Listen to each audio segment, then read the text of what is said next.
Boa noite, pessoal, tudo bem? Nós estamos voltando, depois do nosso descanso, para a nossa 10ª aula de Economia do Setor Público. Tem hora que eu meio que me perco nas aulas que eu tenho com vocês, mas hoje é Economia do Setor Público. E a gente teve um períodozinho de descanso e as nossas aulas anteriores não estavam sendo muito valendo, né? Porque não tinha presença, não tinha trabalho, não tinha nota. Mas agora, daqui para frente, até o final do ano, para a gente conseguir vencer esse ano, essas aulas vão ser valendo. Todas as nossas aulas vão ser ao vivo, então, assim que possível, que vocês puderem estar, seria legal. Mas as aulas ficarão gravadas caso vocês não consigam assistir inteira ou aconteça algum problema.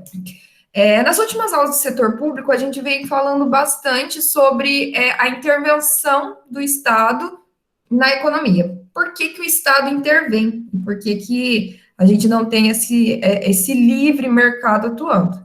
Então, a gente viu as falhas do mercado em uma aula, que quais seriam essas falhas de mercado para que atuasse o Estado tivesse que atuar. Então, a gente percebeu que o mercado é falho, existem algumas falhas, e a gente viu, a princípio, na última aula, um comecinho falando sobre as falhas do governo. Então, beleza, o Estado, ele é falho, mas o governo, então, é 100%? Não. O governo também tem falhas, no qual acabam impedindo alguns setores de desenvolver. Essa aula eu vou dar uma continuidade nessa parte de falhas do governo, para a gente entender até melhor como que funciona todo esse processo.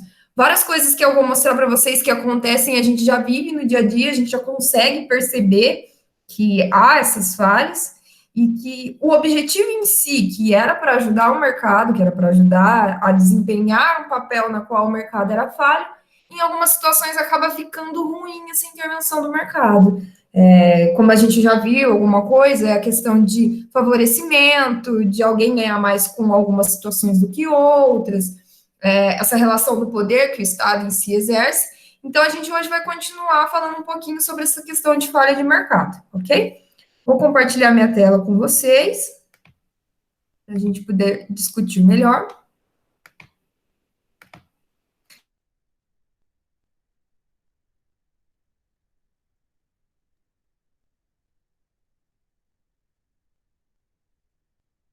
Então,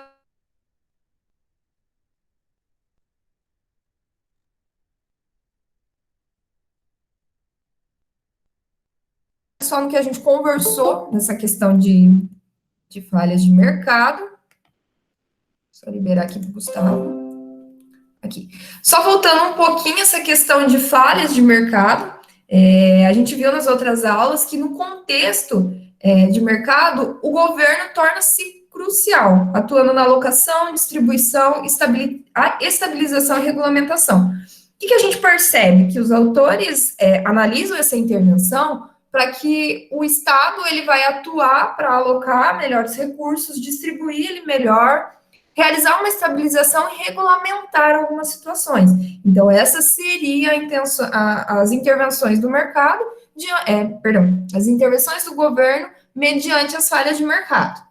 Então, a falha de governo ou as falhas de não mercado ou falhas do setor público deve ser entendida como uma situação no qual o governo é incapaz de fornecer bens e serviços de uma maneira alocativa, eficiente e onde as atividades do governo são ineficientes.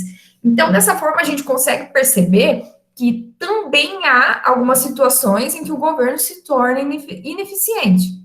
Em outras palavras, o governo é incapaz de promover a eficiência econômica geral.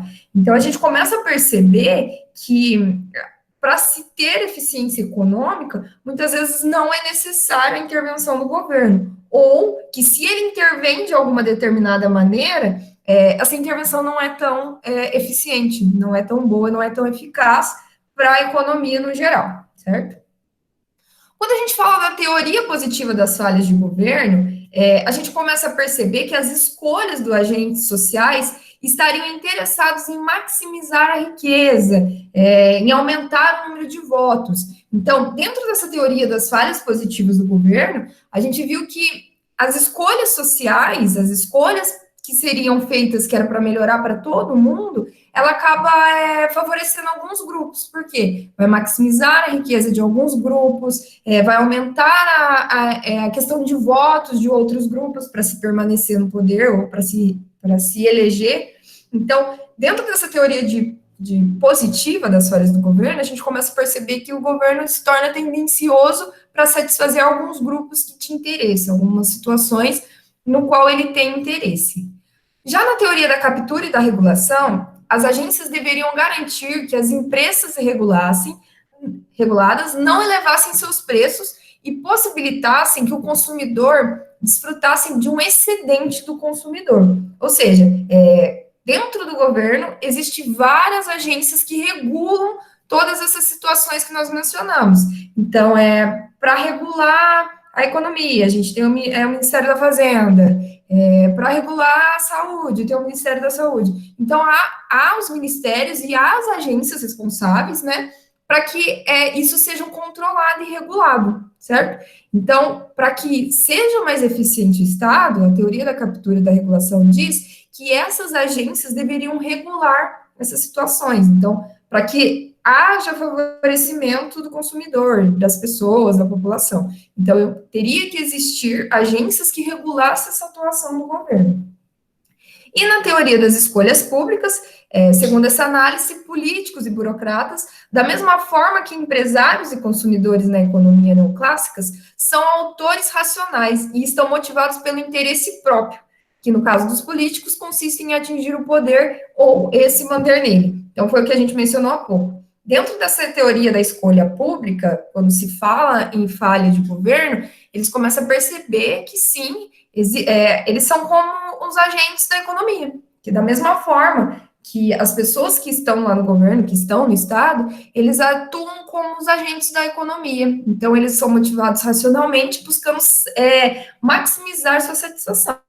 E com isso vai consistir num aumento de poder dentro da economia. Então, a gente viu essas teorias anteriormente, mais detalhadas, mas eu acabei voltando um pouquinho só para a gente perceber o que a gente comentou sobre a teoria das falhas do governo. Então, note-se que, até agora, o que a gente conseguiu perceber é que o governo, ele, em muitas situações, em vez de favorecer todo o conjunto da população, favorecer a economia, favorecer empresários, favorecer num todo, ele acaba favorecendo alguns grupos no qual ele tem interesse próprio, certo?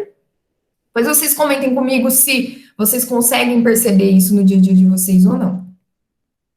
Então, eu vou mencionar para vocês como que alguns autores classificaram as falhas do governo. Então, a gente viu essa teoria, né, essas diferentes teorias de falha do governo, e a gente tem alguns autores que mencionam algumas falhas governamentais. O Dold, de 1978, ele mencionou 3 tipos de falhas diferentes. Então, a gente tem as impossibilidades inatas, que é quando o governo tenta realizar o infactível. Ou seja, muitas situações em que o governo assume uma responsabilidade e ele acaba não conseguindo alcançar ela. Então, é como se, naturalmente, ele não conseguisse fazer aquilo que ele se propôs. Então, ele tenta viabilizar o infactível. Então, essa falha, por exemplo, o governo ele se propõe a dobrar o número de empregos na economia durante esse ano. A gente sabe que esse ano é um ano de dificuldades, é um ano que está com problemas, já veio se acarretando algumas situações problemáticas. Então, como que o governo vai fazer isso em tão pouco tempo? Então, muitas vezes ele assume uma responsabilidade que é difícil de alcançar. Então, já se torna uma falha. Pode ser por benefício próprio? Pode. Então, ele pode assumir uma coisa que ele não vai conseguir alcançar por benefício próprio.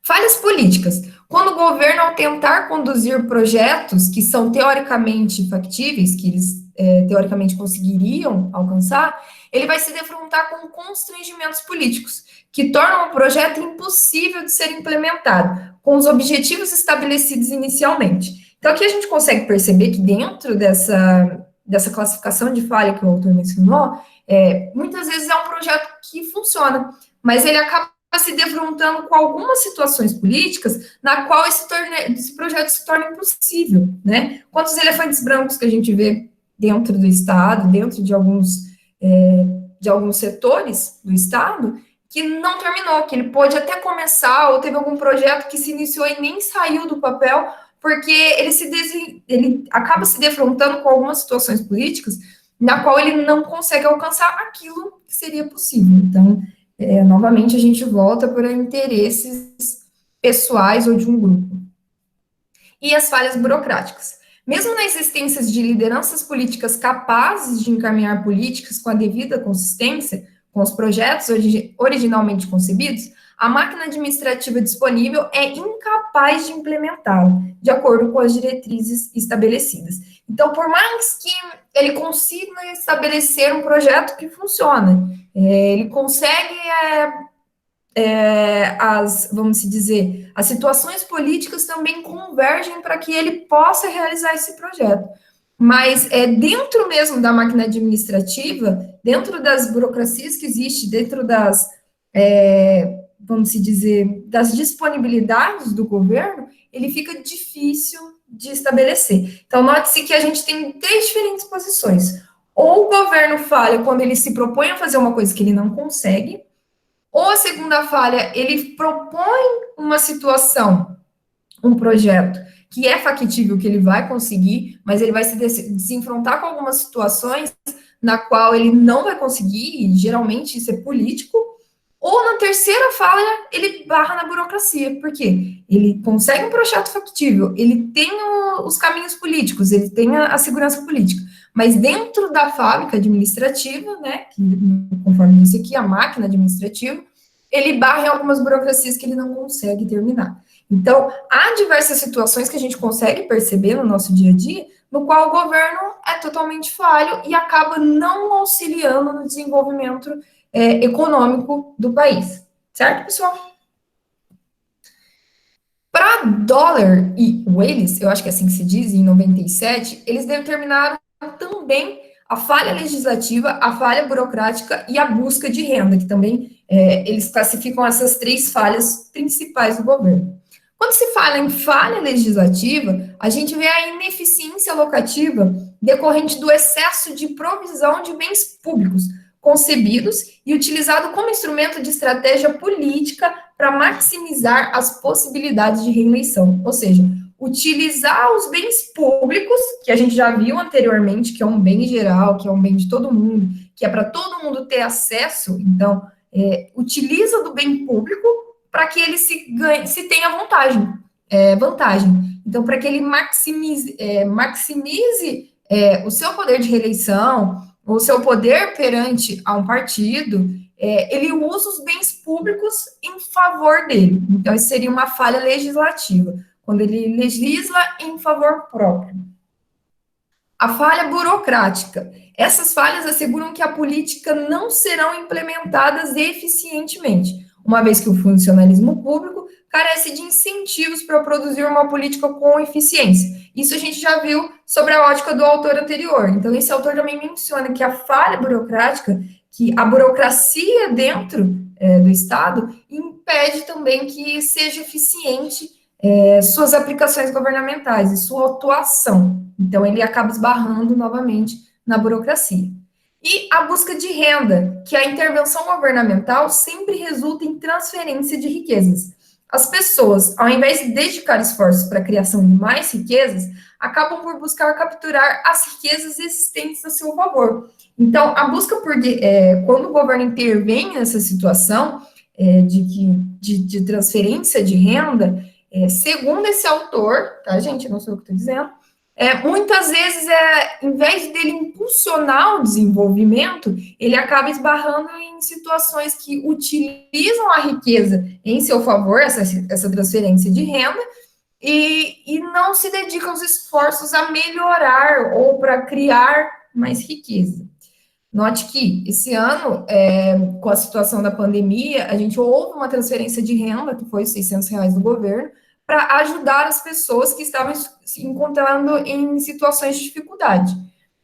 Isso auxiliou muito no desenvolvimento da economia. Essa foi uma forma de transferência de renda na qual impulsionou o consumo. Mas, segundo esse autor, muitas vezes isso não acontece, ok?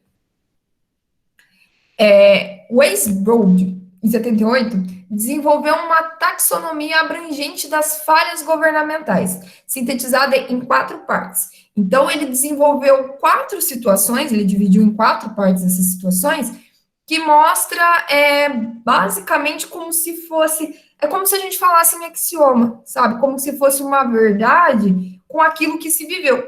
Então, quando a gente fala dessa forma, quer dizer que, de acordo com a vivência, ele percebeu que aquilo é verdade, esse autor. Então, note que a gente volta novamente na falha legislativa, que foi o mesmo sentido proposto pelo autor anterior, de que ele acaba falhando na forma de legislar, então, aquilo que ele tem benefício próprio. A falha administrativa, que ela vai derivar do fato de que a administração de todo o regulamento, inevitavelmente, requer um juízo ou entendimento, assim como a combinação de informações e incentivos, age no sentido de afetar a maneira como o juízo ou entendimento é exercitado. Então, a falha administrativa vai mostrar que depende da forma que a administração pública entende ou faz um juízo de alguma situação, é a forma que ela é executada. E muitas vezes não é executada da maneira correta, porque a forma que você julga correto, a forma que você julga que vai ser o melhor, muitas vezes não é. Então, você não tem que pensar em um benefício de um grupo pequeno ou no seu benefício, porque você acaba impactando nas falhas administrativas, né? Que você não está pensando no geral e você faz um juízo de alguma situação em seu favor. A falha judicial ocorre quando o sistema legal falha ao não proferir resultados judicialmente ótimos, ou seja, em algumas situações onde o sistema judiciário acaba falhando em situações que poderiam ser ótimas, que também poderia trazer um benefício maior.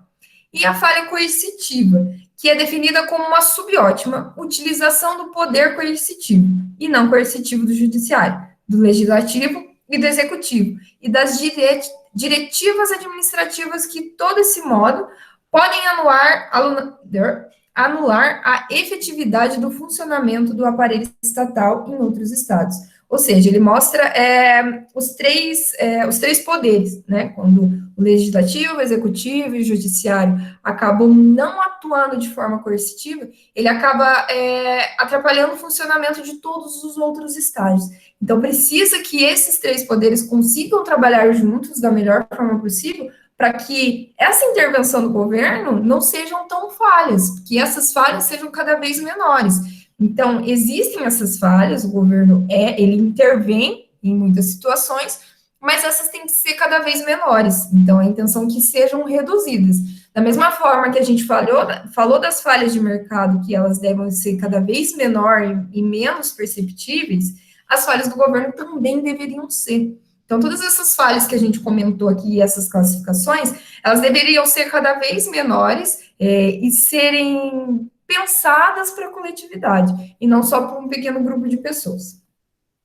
Então, a gente pode resumir que as principais falhas do governo são o problema do voto majoritário.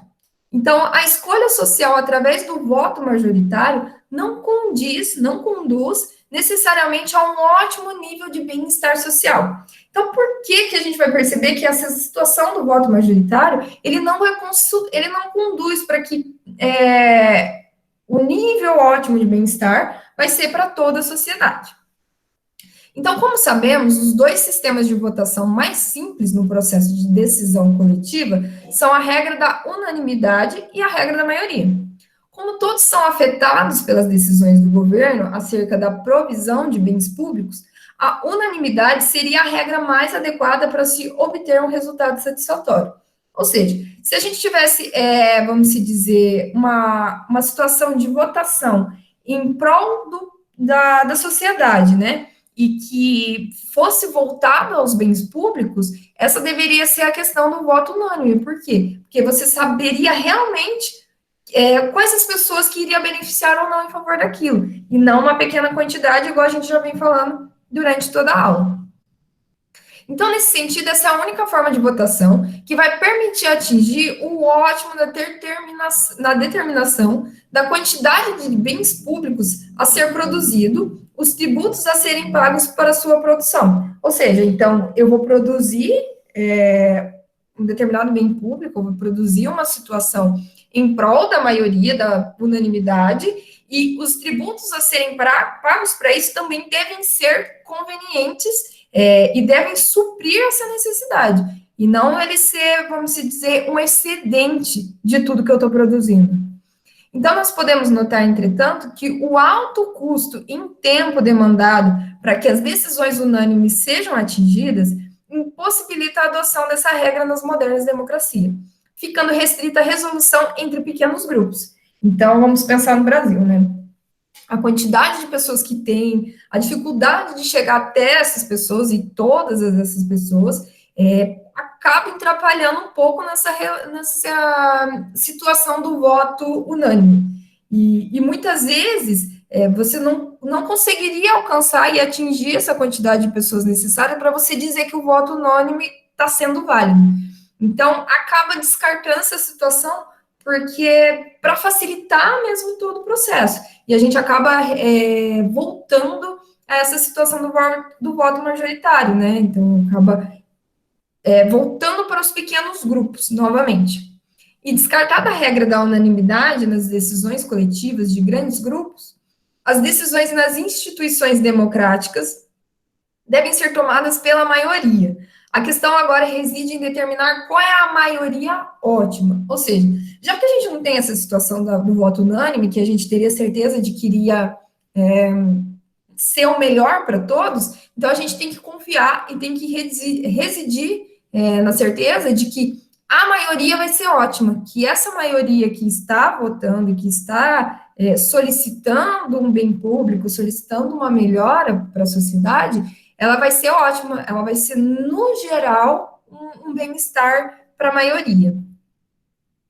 Então, as amplas maiorias e a maioria absoluta e a maioria de 2/3 é um exemplo de como a gente pode fazer com que esse tipo de voto, esse tipo de situação que vai chegar para todos, seja mais eficaz. Então, as amplas maiorias, ou maioria absoluta, ou maioria de 2/3, demandam tempo também para sua construção. Sem desconhecer o caráter pragmático desse mecanismo nas modernas democracias, são assinaladas suas limitações como procedimento capaz de levar às decisões coletivas ótimas. Então, da mesma forma, da dificuldade de construção desse tipo de voto, esse mecanismo acaba por atrapalhando um pouco a facilidade e a eficácia dos votos e que chegariam até as pessoas.